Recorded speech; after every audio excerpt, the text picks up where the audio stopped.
জয় গুরু ইষ্টপ্রাণ দাদা ও মায়েরা।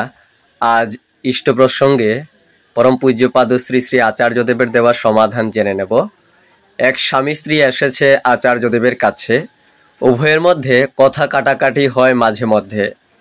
স্ত্রী অভিযোগ করেন জীবনযাত্রার নিম্নমানের জন্য।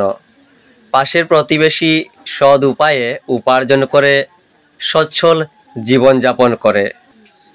তা দেখে স্ত্রী স্বামীর উপর অনুযোগ। তাদের কথা শুনে পরম পূজ্যপাদ শ্রী শ্রী আচার্যদেব বললেন, তোমার স্বামী পরিশ্রম করে যা উপায় করে তাতেই খুশি থাকা ভালো। সৎ উপায়ে যদি নুন ভাত খাও তাই ভালো।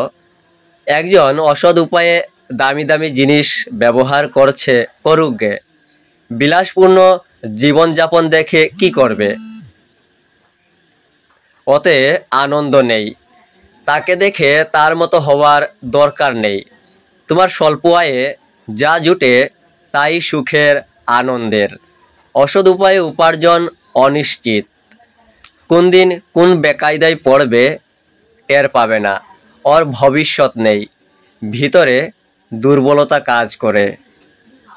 পরম পূজ্যপাদ শ্রী শ্রী আচার্যদেবের এই অমৃতময় কথাগুলি আলোচনা ভাদ্র 1431 হইতে সংগৃহীত।